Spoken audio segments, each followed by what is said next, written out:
लेकिन पूर्व मुख्यमंत्री आतिशी नेता विपक्ष हैं, अभी प्रेस कॉन्फ्रेंस कर रही है, सुनते हैं क्या कह रही हैं। कोई प्राइवेट स्कूल नहीं बचा जिसने 30%, 40%, 60%, 80% अपनी फीस ना बढ़ाई हो।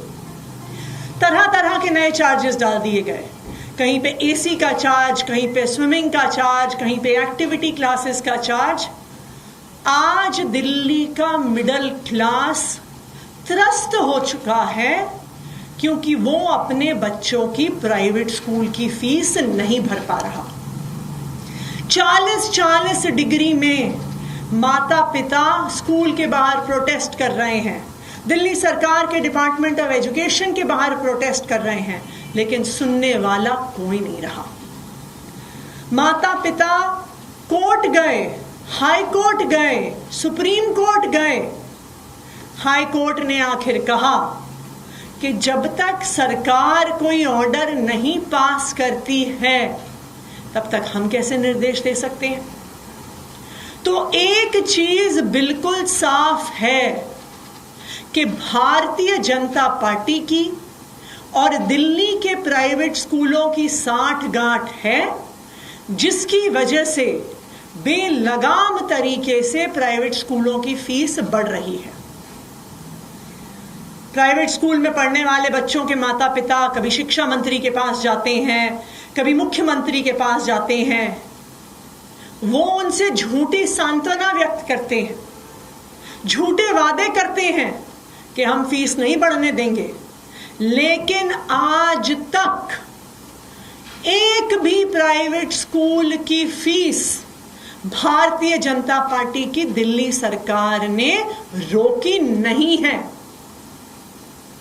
झूठे आंसू जरूर बहाए हैं, घड़ियाली आंसू जरूर बहाए हैं, झूठे वादे जरूर किए हैं, लेकिन एक स्कूल की भी फीस को रोका नहीं गया। दिल्ली वालों ने सबने वो शर्मसार नजारा देखा कि दिल्ली का एक प्राइवेट स्कूल बाउंसर्स के साथ बच्चों को स्कूल से बाहर फेंक रहा था। लेकिन क्योंकि माता पिता का इतना दबाव रहा, क्योंकि आम आदमी पार्टी लगातार इस मुद्दे को उठाती रही, इसलिए भारतीय जनता पार्टी को कुछ दिखावा करना जरूरी था। तो उन्होंने कहा हम कानून लेकर आएंगे, फी हाइक को रोकने का कानून लेकर आएंगे, विधानसभा में बिल लेकर आएंगे। लेकिन चुपचाप बिना कोई कंसल्टेशन किए, बिना माता पिता से सुझाव मांगे, बिना उन वकीलों से जो सालों से लड़ते आए हैं फी हाइक के खिलाफ, किसी से भी बिना पूछे, किसी को कानून बिना दिखाए, भारतीय जनता पार्टी की दिल्ली सरकार ने कैबिनेट में पास कर दिया। हर तरफ लोग पूछ रहे थे, हमें इतने सारे माता पिता के फोन आए, वकीलों के फोन आए, एक्टिविस्ट के फोन आए कि मैडम आपके पास बिल की कॉपी है क्या, हम उसको देख लें। जर्नलिस्ट तक के फोन आए कि आपके पास बिल की कॉपी है क्या। लेकिन भारतीय जनता पार्टी ने किसी को यह बिल की कॉपी, कानून की कॉपी देखने नहीं दी। क्यों? क्योंकि ये कानून सिर्फ एक आई वॉश के माध्यम से लेके आ रहे हैं, दिखावे के लिए लेके आ रहे हैं, वो फीस कम करने के लिए नहीं, प्राइवेट स्कूलों को बचाने के लिए लेके आ रहे हैं।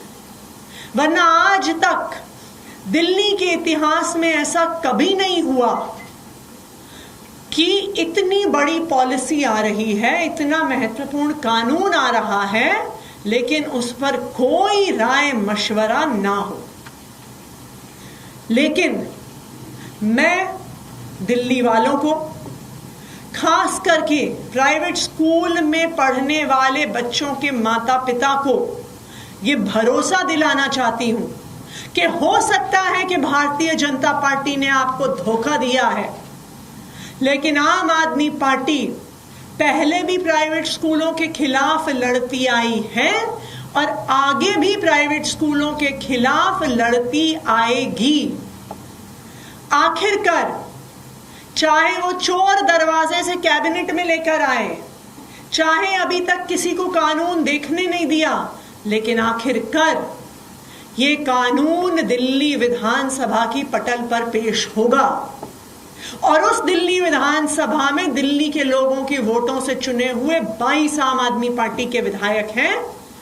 बीजेपी ने शायद दिल्ली के पेरेंट्स को धोखा दिया, लेकिन आम आदमी पार्टी नहीं देगी। हम पहले भी प्राइवेट स्कूल्स के खिलाफ लड़ते आए हैं, आगे भी लड़ते रहेंगे। हम प्राइवेट स्कूलों में पढ़ने वाले बच्चों की माता पिता की आवाज बनकर दिल्ली विधानसभा में रखेंगे। तो जो काम दिल्ली सरकार को करना चाहिए था, एक कंसल्टेशन का, एक रायशुमारी का, माता पिता से, वकीलों से, एक्टिविस्ट से बात करने का, वो काम आम आदमी पार्टी का विधायक दल करेगा।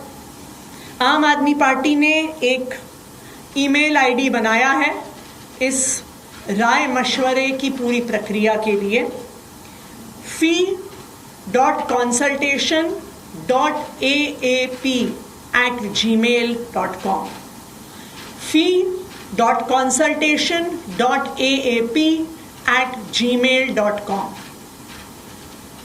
मैं सभी उन पेरेंट्स से, वकीलों से, एक्टिविस्ट से आग्रह करना चाहती हूं कि जो भी इनपुट्स आप फी हाइक रोकने के कानून के लिए देना चाहते हैं, आप इस ईमेल एड्रेस पे भेजिए।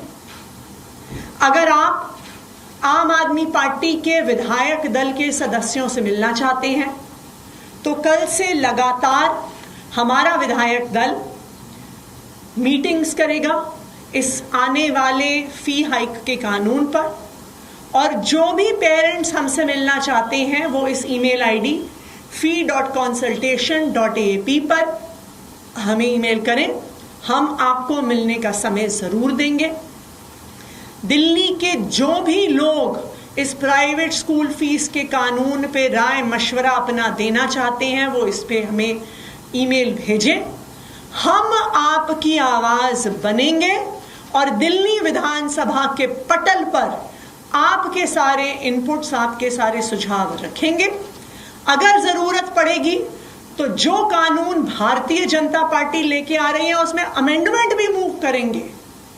जैसे हम 10 सालों से दिल्ली के माता पिता के हक के लिए लड़ते आए हैं, चाहे आज हम विपक्ष में हों, फिर भी प्राइवेट स्कूल की मनमानी के खिलाफ दिल्ली के लोगों के हक में, बच्चों और माता पिता के हक में हम लड़ते रहेंगे। Thank you. डिमोलिशन चल रहा है दिल्ली में, मद्रासी कैंप और सौरभ आजाद ने कहा कि इस बार पहुंचे हैं। भारतीय जनता पार्टी कितना झूठ बोलती है उसको देखने के लिए दिल्ली के लोगों को 100 दिन भी इंतजार नहीं करना पड़ा।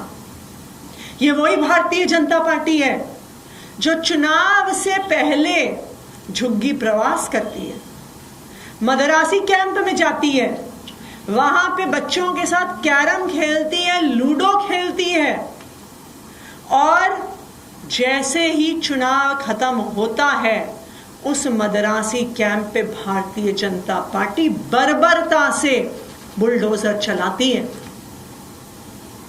ये वही भारतीय जनता पार्टी है जो चुनाव से पहले फॉर्म भरवाती है कि जहां झुग्गी है वहीं मकान देंगे, और आज हाथ खड़े करके भारतीय जनता पार्टी के प्रदेश अध्यक्ष कह रहे हैं दे तो दिया हमने कुछ लोगों को नरेला में घर।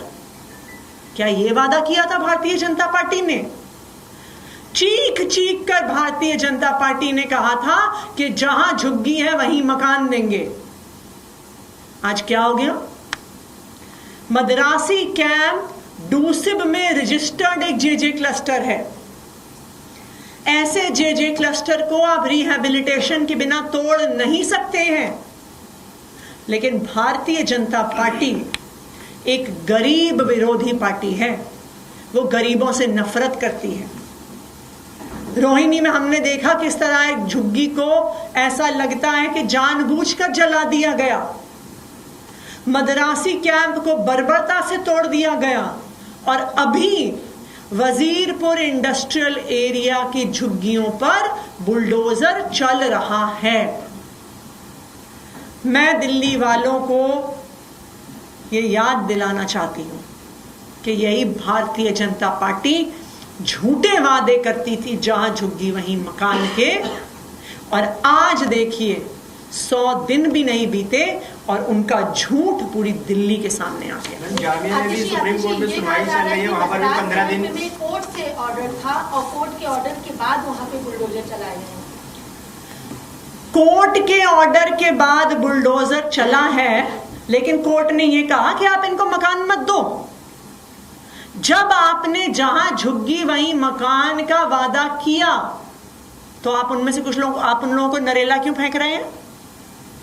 नरेला में भूतिया मकान है, भूतिया जर्जर हो गए हैं। वहां पे स्कूल नहीं है, काम नहीं है, बस नहीं है, मेट्रो नहीं है। जो सारे लोग मदरासी कैंप में रहते हैं, जंगपुरा निजामुद्दीन आश्रम के इलाके में काम करते हैं, नरेला वहां से 50 किलोमीटर दूर है, वहां से आएंगे काम करने के लिए।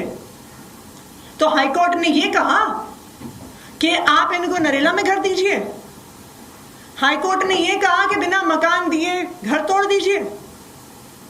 भारतीय जनता पार्टी की जिम्मेदारी थी कि बुलडोजर चलाने से पहले वो मकान देते। दूसरी बात, कालका जी के डीडीए के रिहैबिलिटेशन जहां पे जो घर बने हैं वहां पर मकान खाली हैं।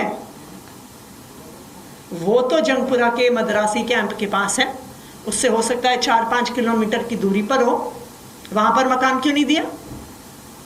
क्यों इन गरीबों को नरेला फेंक दिया?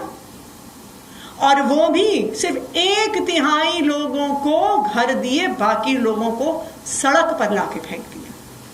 तो ये भारतीय जनता पार्टी की सच्चाई है।